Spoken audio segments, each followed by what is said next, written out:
സലാമു അലൈക്കും. വാലൈക്കും സലാം. നിന്റെ ഹോംവർക്ക് മുഴുവൻ ചെയ്തു തീർത്തോ? ഞാനത് തീർത്തു. എങ്കിൽ മറ്റൊരു പ്രവാചകന്റെ കഥ കേൾക്കാൻ നീ തയ്യാറാണോ? പ്രവാചകന്മാരുടെ കഥ കേൾക്കാൻ ഞാൻ തയ്യാറാണ് ബാബ. ഓഹോ, അങ്ങനെയാണോ?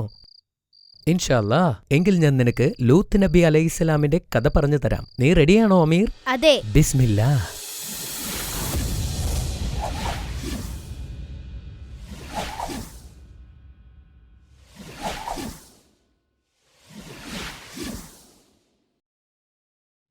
ഇബ്രാഹിം നബി അലൈഹിസ്സലാം ഭാര്യ സാറയെയും ലൂത്ത് നബിയെയും കൂട്ടി ബാബിലോണിൽ നിന്നും പുറപ്പെട്ടു. അവർ ഒത്തിരി കാലം മരുഭൂമിയിലൂടെ സഞ്ചരിച്ചു. ലൂത്ത് നബി സൊഡോം നഗരത്തിലേക്ക് പോകാൻ തീരുമാനിച്ചു. ചാവുകടലിന്റെ പടിഞ്ഞാറൻ തീരത്തായിരുന്നു സൊഡോം നഗരം. പക്ഷേ അവിടെ ഉള്ളവരെല്ലാം വളരെ മോശപ്പെട്ടവരായിരുന്നു. അതിലൂടെ യാത്ര ചെയ്യുന്നവരെ അവർ ആക്രമിക്കുമായിരുന്നു. സൊഡോം ജനതയുടെ മറ്റൊരു ബലഹീനതയായിരുന്നു പുരുഷന്മാർ പുരുഷന്മാരുമായി ലൈംഗിക ബന്ധമുണ്ടായിരുന്നു എന്നത്. ഈ പ്രകൃതിവിരുദ്ധ പാപം പിന്നീട് സൊഡോമി എന്നായിരുന്നു അറിയപ്പെട്ടിരുന്നത്.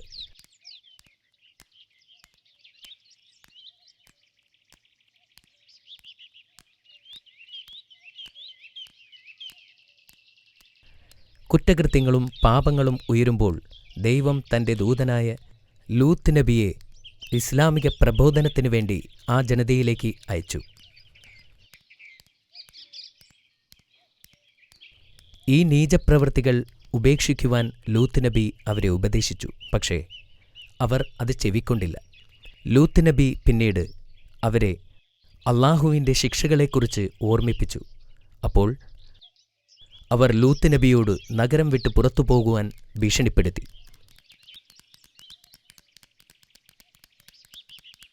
ലൂത്ത് നബി വളരെ ദുഃഖിതനായി. സൊഡോം നഗരത്തിൻ്റെ പൈശാചികത നാടെങ്ങും പാട്ടായി. എങ്കിലും തൻ്റെ ദൗത്യത്തിൽ ലൂത്ത് നബി തുടർന്നു. ഒരുപാട് വർഷങ്ങൾ കഴിഞ്ഞിട്ടും ലൂത്ത് നബി തൻ്റെ ദൗത്യത്തിൽ തന്നെ തുടർന്നു. ലൂത്ത് നബിയുടെ കുടുംബമല്ലാതെ വേറെ ആരും അദ്ദേഹത്തെ അനുസരിച്ചില്ല. സ്വന്തം കുടുംബത്തിലും അദ്ദേഹത്തിൻ്റെ ഭാര്യ ഒഴിച്ച് എല്ലാവരും അദ്ദേഹത്തെ അനുസരിച്ചു.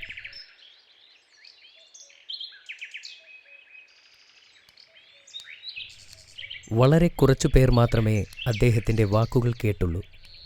വീടിൻ്റെ അകത്തുനിന്നും പുറത്തുനിന്നും അദ്ദേഹത്തിന് എതിർപ്പുകളും പീഡനങ്ങളും നേരിടേണ്ടി വന്നു. അദ്ദേഹം വളരെ ക്ഷമയോടും ദയയോടും കൂടി വീണ്ടും ജനങ്ങളെ സമീപിച്ചു. വർഷങ്ങൾ കഴിഞ്ഞിട്ടും ആരും അദ്ദേഹത്തെ ശ്രദ്ധിക്കാൻ തയ്യാറായില്ല. നീ പറയുന്നത് സത്യമാണെങ്കിൽ അള്ളാഹുവിൻ്റെ ശിക്ഷ ഞങ്ങളിലേക്ക് ഇറക്കി കാണിക്ക് എന്നവർ വെല്ലുവിളിച്ചു.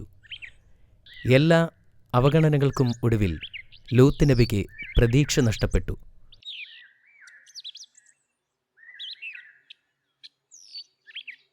അപ്പോൾ അള്ളാഹു ആ നഗരം നശിപ്പിക്കാനായി മലക്കുകളെ അയച്ചു. മലക്കുകൾ മനുഷ്യരൂപത്തിൽ ഇബ്രാഹിം നബിയുടെ വീട്ടിലെത്തി. ഇബ്രാഹിം നബിക്കും ഭാര്യ സാറയ്ക്കും വളരെ പ്രായമായിരുന്നു. മലക്കുകളെ തൻ്റെ ഭവനത്തിൽ ഭക്ഷണം കഴിക്കാൻ ക്ഷണിക്കുകയും മലക്കുകൾ സമ്മതിക്കുകയും ചെയ്തു. അവർ മലക്കുകൾക്ക് വറുത്ത കാളക്കുട്ടിയെ നൽകി. എന്നാൽ അവർ ആഹാരം തൊടുകയുണ്ടായില്ല. അത് ഇബ്രാഹിം നബി ശ്രദ്ധിച്ചു. അദ്ദേഹം ഭയപ്പെട്ടു.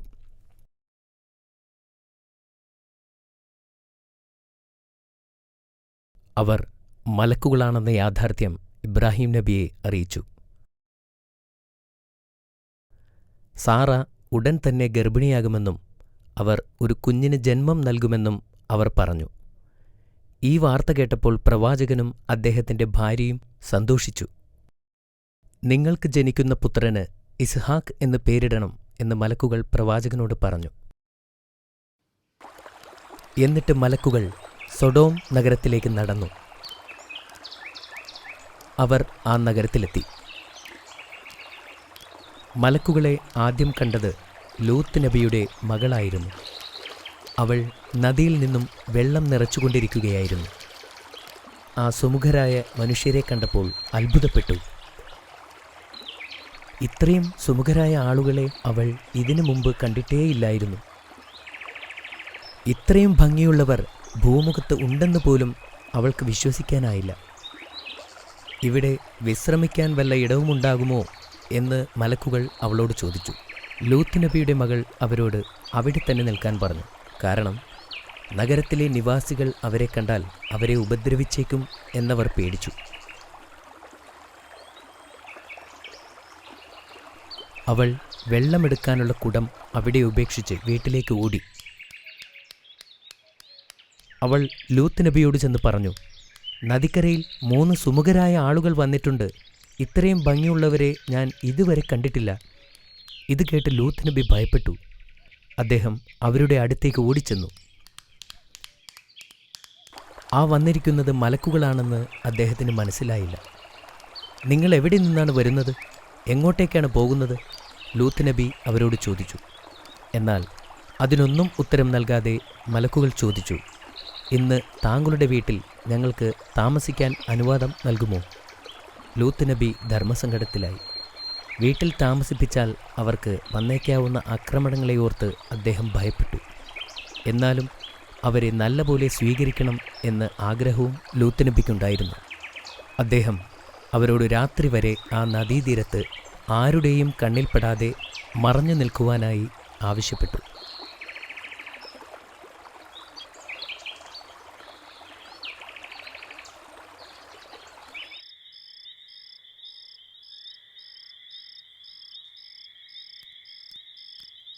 രാത്രിയായപ്പോൾ ലൂത്ത് നബി അവരെ തൻ്റെ വീട്ടിലേക്കെത്തിച്ചു.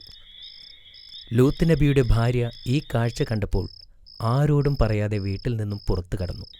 എന്നാൽ ഇതാരും ശ്രദ്ധിച്ചില്ലായിരുന്നു. അവർ നഗരനിവാസികളുടെ അടുത്തു ചെന്ന് 3 ഭംഗിയുള്ള ആളുകൾ തൻ്റെ വീട്ടിൽ എത്തിയതായി അറിയിച്ചു. ആ വാർത്ത വളരെ പെട്ടെന്ന് തന്നെ ഗ്രാമം മുഴുവൻ പരന്നു. തൻ്റെ വീടിൻ്റെ നേരെ ജനങ്ങൾ വരുന്നത് കണ്ട് ലൂത്ത് നബി ഭയപ്പെട്ടു. അപ്പോഴാണ് തൻ്റെ ഭാര്യ വീട്ടിൽ ഇല്ലാത്ത കാര്യം അദ്ദേഹം ശ്രദ്ധിച്ചത്. അങ്ങനെ തൻ്റെ ഭാര്യ ചെയ്ത ചതി അദ്ദേഹം മനസ്സിലാക്കി. അദ്ദേഹം ആകെ പരിഭ്രാന്തനായി. അദ്ദേഹം പെട്ടെന്ന് തന്നെ വാതിലുകൾ അടച്ചു.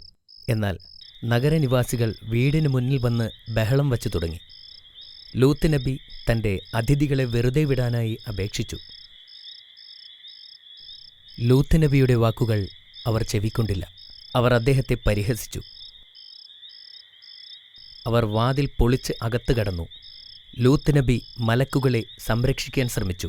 പക്ഷേ അദ്ദേഹത്തിന് നിസ്സഹായനായി നിൽക്കേണ്ടി വന്നു. തൻ്റെ അതിഥികളെ സംരക്ഷിക്കാൻ കഴിയാത്തതിൽ അദ്ദേഹം അസ്വസ്ഥനായി. ലൂത്ത് നബിയുടെ ഈ നിസ്സഹായ അവസ്ഥ കണ്ടപ്പോൾ മലക്കുകൾ പറഞ്ഞു, പേടിക്കണ്ട, ഞങ്ങൾ അല്ലാഹു പറഞ്ഞയച്ച മലക്കുകളാണ്. ഈ ആളുകൾ നിന്നെ ഒന്നും ചെയ്യില്ല, ഭയപ്പെടാതിരിക്കൂ. ഇത് കേട്ട് ജനം ലൂത്ത് നബിയുടെ വീട്ടിൽ നിന്നും ഇറങ്ങി ഓടി. അവർ പേടിച്ച് വിറച്ച് സ്വന്തം വീടുകളിൽ അഭയം പ്രാപിച്ചു.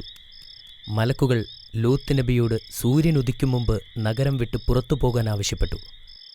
കൂടെ വേണ്ടപ്പെട്ടവരെ വിളിക്കാനും നബിയുടെ അവിശ്വാസിയായ ഭാര്യയെ ഉപേക്ഷിക്കാനും അവർ ആവശ്യപ്പെട്ടു. ലൂത്ത് നബിയും 2 പെൺമക്കളും സൂര്യൻ ഉദിക്കും മുമ്പ് തന്നെ ആ നഗരം വിട്ട് മറ്റൊരു ദേശത്തേക്ക് പലായനം ചെയ്തു. പ്രഭാതം വന്നപ്പോൾ ഭൂമിയിൽ ഏറ്റവും ദുഷിച്ച നഗരത്തെ അല്ലാഹു തകർത്തിരുന്നു. ആദ്യം അവൻ വലിയൊരു ഭൂകമ്പം അയച്ചു. ആ ശക്തി പട്ടണത്തെ മുഴുവൻ ഉയർത്തിക്കൊണ്ട് തള്ളിയിട്ടു.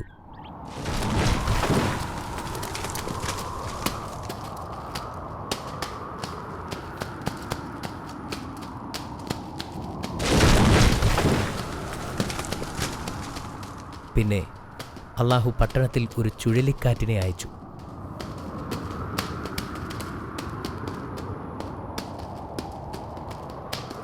പ്രവാചകന്റെ ഭാര്യ ഉൾപ്പെടെ നഗരത്തിലെ എല്ലാവരും നശിക്കപ്പെട്ടു. സൊഡോം പട്ടണം നശിപ്പിക്കപ്പെട്ടു. പ്രവാചകനും പെൺമക്കളും അല്ലാതെ ആരും അതിനെ അതിജീവിച്ചില്ല.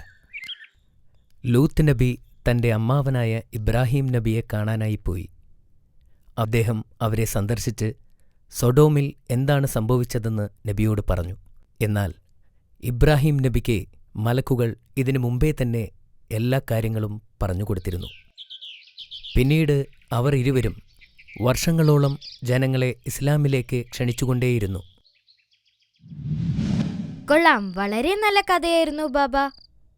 മാഷാ അല്ലാ, നിനക്ക് ഈ കഥ ഇഷ്ടപ്പെട്ടല്ലോ. എനിക്കൊരു സംശയമുണ്ട്. ശരി, ചോദിക്കൂ. ലൂത്ത് നബിയുടെ ആരായിരുന്നു ഇബ്രാഹിം നബി അലൈഹിസ്സലാം? ലൂത്ത് നബിയുടെ അമ്മാവനായിരുന്നു ഇബ്രാഹിം നബി അലൈഹിസ്സലാം. മനസ്സിലായോ? ഹോ, എനിക്കിതിപ്പോ ഓർമ്മ വന്നു. Thank you. ശരി, ഇനി ചോദ്യത്തിലേക്ക് കടക്കാം. നീ തയ്യാറാണോ? ഹാ, ചോദിക്കൂ. എന്തായിരുന്നു സൊഡോം നഗരവാസികൾ ചെയ്തിരുന്ന പാപം? Option A sodomy, option B മോഷണം, ഓപ്ഷൻ സി വിഗ്രഹാരാധന. Option A sodomy. അത് ശരിയുത്തരമാണ്. Very good. ഇതാ നിനക്കുള്ള അടുത്ത ചോദ്യം.